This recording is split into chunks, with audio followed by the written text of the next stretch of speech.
here, the Frugal Crafter. Today I'm going to do that video I've been promising for months, the video on acrylic mediums. And I have a lot of mediums here, as you can see, but I do not have them all, not by a long shot.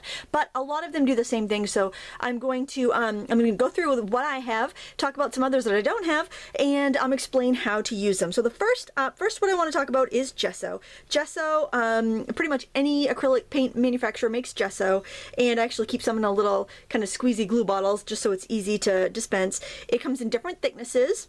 I would suggest like kind of a medium thickness, so you could, thin it down with water if you wanted to, or use it straight out of the bottle. It comes in jars, it comes in, tubes, whatever, what have you. Usually you use a lot of it, so you buy it in a bottle or a jar. You can get it in clear, so it's just the gesso, no titanium pigment. You can get it in white, so it's just the titanium plus the binder.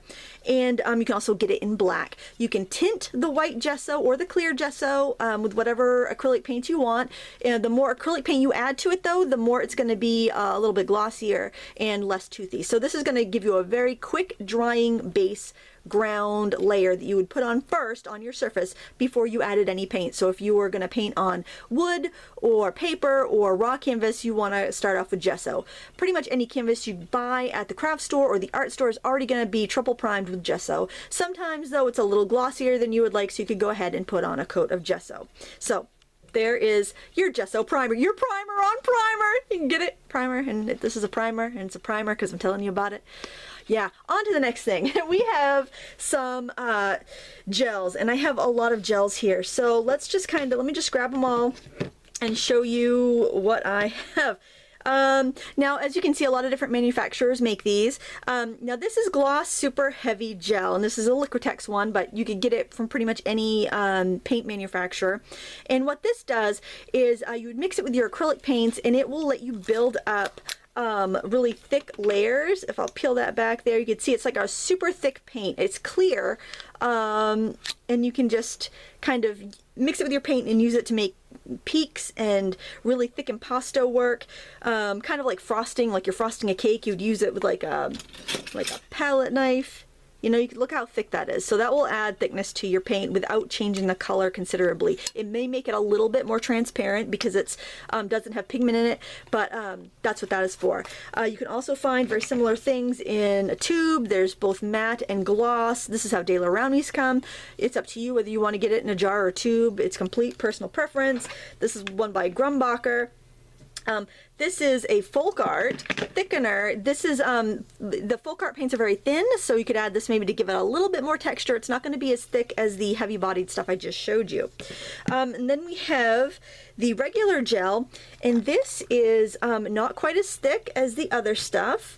It is about the same as your heavy body paint, so you would mix that with your heavy body paints to extend it without changing the color too much. It will make it a little bit more transparent, just as the same as with the other one, but it's basically kind of as an extender. So if you're kind of painting and you're running low on a certain color, you can grab this to the rescue and it can help you kind of stretch that color a little bit more. Also can be used as an adhesive in collage work. And your soft gel is often used as an adhesive. Again, it can be used as a paint retarder to make it dry a little bit slower and make their strokes flow a little bit more. You can see how it's much looser, softer of a paint. It will increase your open time a little bit. So again, you can get more of you can work it almost like an oil more than acrylic. And that's where I think the mediums came from, was people desiring to paint with acrylics because they don't want the smells and the toxicity of oils, but they want the behavior of oils. So I think that's how a lot of these mediums came to be. Now this is extra heavy gel, which is just pretty much like the super heavy gel from Liquitex, except this is the golden one. Again, this is even thicker. I think the golden one is thicker than the Liquitex, but it's the same idea. It's just, to make those really thick brush strokes.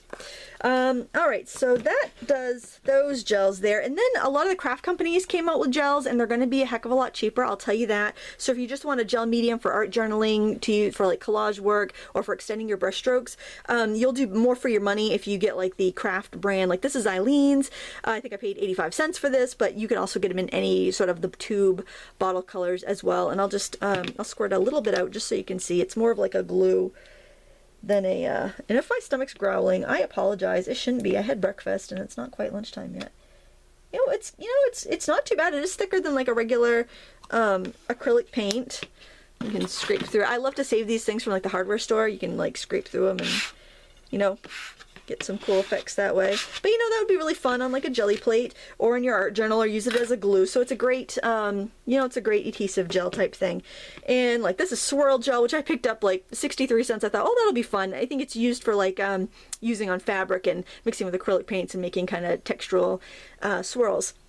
All right, so there are our gels. Now, after gels, because you can use your gels with your paints to make your paint flow a little bit better and act a little bit more like oil paints, then we kind of shift over and we find mediums that are designed exactly for that. So maybe that's all you want to do, is make your paints more open and use them like oils, and you're not interested in the adhesive or making, you know, things, you know, thick and impasto. So then we have a bunch of different types of slow drying mediums. So clear tar gel, that is used like if you want to pour your paints, you really want to thin it down, and pouring medium, they're both very similar. So you'd mix that with your paint, and then you could like dip a palette knife in and just kind of Jackson Pollock it around on your canvas to make thin drippy lines, or you could even have more pourability here with this Liquitex pouring gel. I don't know if I have the foil off of that one yet, but it's just basically, it's almost like a Mod Podge, honestly.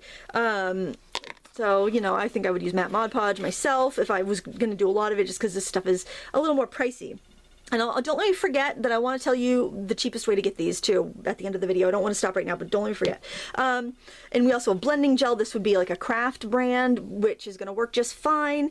Slow dry blending medium from Liquitex is going to be more expensive, but you can kind of see as I twirl the thing around, you can see how it's just flowing in there. It's pretty much like the paint, like a soft body paint without the pigment in it. So it's just a vehicle. The vehicle is going to help you drive it along the canvas. Think of it as the vehicle, okay, guys? And then we've got this one here in a tube. And so here, all these that I've been showing you here for the slow drying, these are thicker, more like gel. You would add them right directly to your paint. But you also have retard. Now let's see.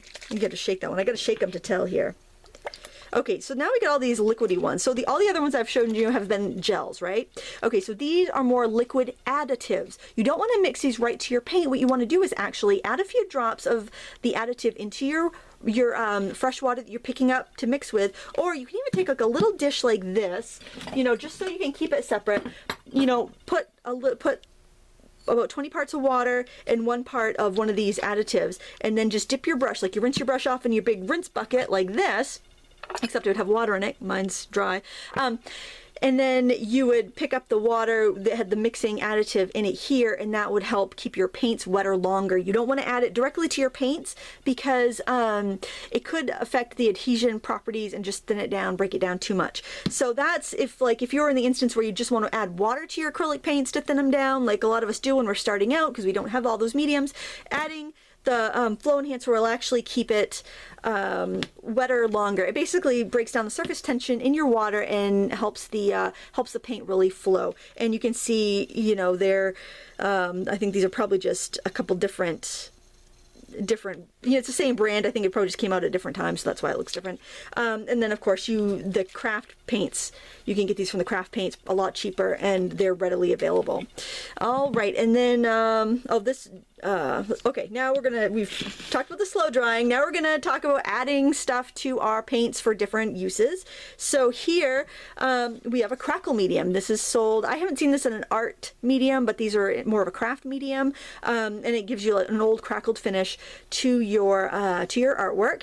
It's great for picture frames and decorative arts, or doing like maybe like a base surface treatment before you paint like a toll painting design on top.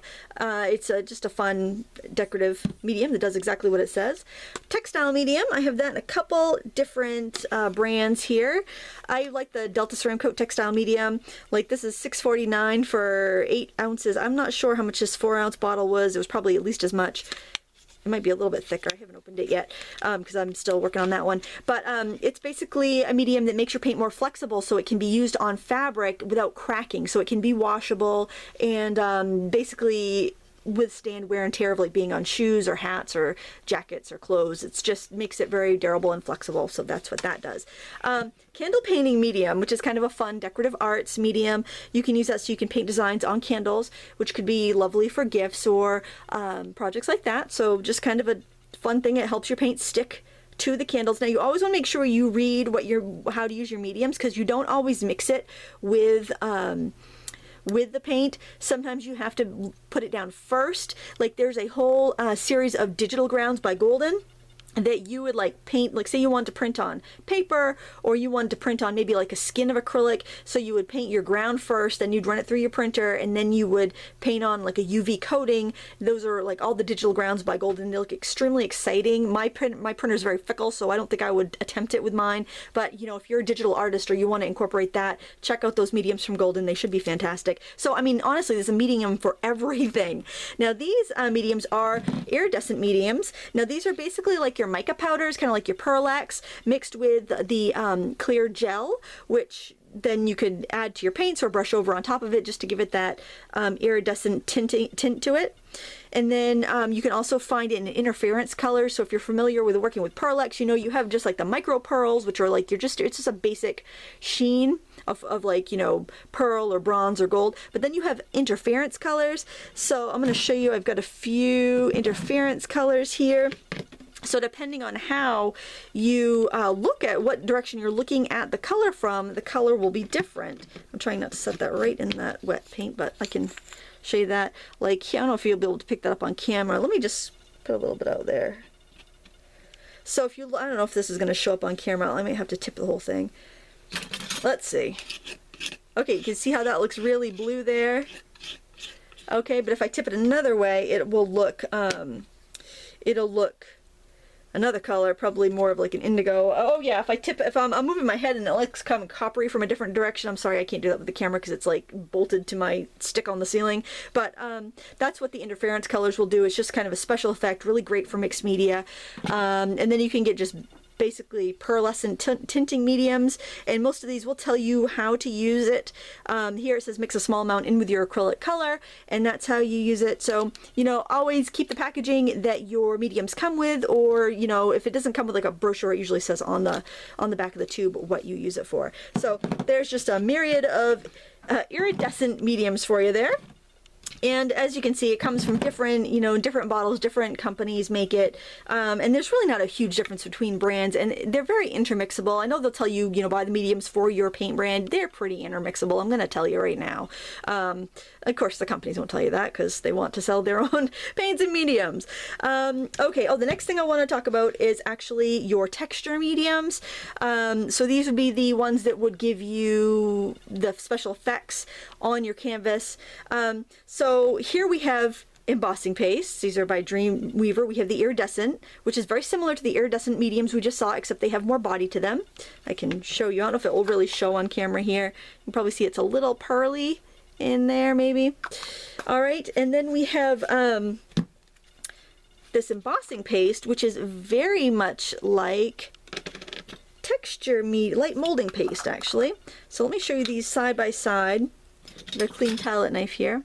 It's clean. It doesn't look good, but it is. So that's the Dreamweaver's embossing paste, which, yes, it's a medium. And this is the Golden light molding paste or modeling paste. It can be called both. And again, I hate to waste it, so I'm being kind of stingy. Sorry about that, guys, but you know, my precious is my precious. You know how it is, don't you? I think these might actually be the same jars. They probably came from the same factory, to tell you the truth. I can't say that, you know, without proof or anything, but, you know, so you can get some cool effects with that too. You know, anytime you want that extra texture or to use over stencils or what have you, you know, you can do that in your paintings too. You don't have to just limit that to craft work. All right, this is pumice gel. All right, so this is a gel that has an additive in it. There is micro bead gel. There is gel with black flecks in it. There's all different kinds of gel, and you can actually use your clear gel and add sand to it. I've got a little jar of sand here that sometimes I do that too, like if I'm doing a beachy scene and I want to have some sand, you know, totally, you can make your own too. So don't feel like you have to be investing in all of these supplies, because you don't. Now my favorite freebie is, or not freebie, but super cheapy, is Window and Door Caulk. That makes a very flexible modeling paste, and this is flexible modeling paste. And how, what does that look like to you? It looks like window and door caulking to me, and pretty much the same thing. So this was 99 cents. This was probably like, you know, $6. There you go. Do the math. I wonder if this is open. Let me see if this is open. I can actually squirt a little out here. I think that might actually be a little bit thicker, but it's very flexible, so it works really great for this. And I've used that, honestly. I tend to be a cheapskate, so I'll go ahead and reach for that before I reach for anything else. So, you know, it works great. And I know probably concerned with archivability, but it's not like this stuff is really gonna fall off. It's, you know, completely up to you. I totally understand, you know, whichever way you want to go. And this is a heavy body medium, which is like a heavy gel. So then we start to cross over back from medium back to gel again. So they're all related. They're all somewhat similar, and some are almost the same. So I just wanted to kind of go through and share the different mediums that I have and what they're used for. Now, this is a gloss, medium, and varnish, and it's kind of very pourable, very thin. So you could use it as an adhesive, you could use it to make your colors open longer and more transparent, and you can go on top and use it as a varnish. However, I don't recommend using your mediums as varnishes. I would go ahead and get like a separate varnish, so that way in the future, if your painting ever needs to have its varnish removed and be revarnished, like maybe it's been stained or it needs to be cleaned, you can do that without damaging the layers of paint underneath. So just keep that in mind. I try to keep my mediums and varnishes separate. If I'm going to use this as a varnish, then I wouldn't use this in the paints that I'm working with, just to make sure that I have a different outer layer that can be removed in the future if need be. Okay, did I go through everything? I think I did. Oh, flexible modeling paste, we already looked at that. That's very much like the flexible acrylic door and window caulking, which is paintable and tintable with our acrylic paint. So I mean, it is acrylic, you know. And I think that pretty much does it as far as tools for applying your paste. Since some of these pastes and mediums are nice and thick, I like to use palette knives, and I prefer the smaller metal ones, but you know, you can use whatever your budget allows. The plastic ones aren't quite as flexible, but you know, they certainly will do the trick. I would recommend investing in some metal ones, you know, even if you do it every once in a while with a coupon. There is these funky little plastic ones I picked up at the art store once. I don't really like them that much, but they're kind of fun to play with. They're kind of, I don't know, I've never seen them before. That one time that I bought them, they're just kind of strange. But you more push instead of pulling the paint around. It was something fun to try. They were cheap. But you can find pretty much any size you want, and also, you know, save frosting spatulas and ones from the hardware store and cut your own out of plastic packaging, make your own. It's totally fun to do. You can even use things like combs and stuff like that to make texture in your projects. Hey, if you have any questions, I remembered. Oh my gosh, I want to tell you this, how to get your mediums cheaper. So the Small Things of Golden mediums like this, I actually picked up at a big box store. It was AC Moore, and they have these 6-packs for, I think they're like 20 or 22 bucks, which, you know, well, that's not terrible, but they are small containers. It's not like a super great deal, but then you can use a 55% off. I had a 55% off coupon at the moment, but they have, you know, 40 to 50% off coupons, 40 to 60% off coupons all the time, and use them on medium packs, and that way you get to try a little bit of everything, and because chances are you're not going to need all these mediums in a large container. So when you find one you love, then you can use your coupon on the, you know, the 16-ounce jar or whatever you want. So that way it gives you a chance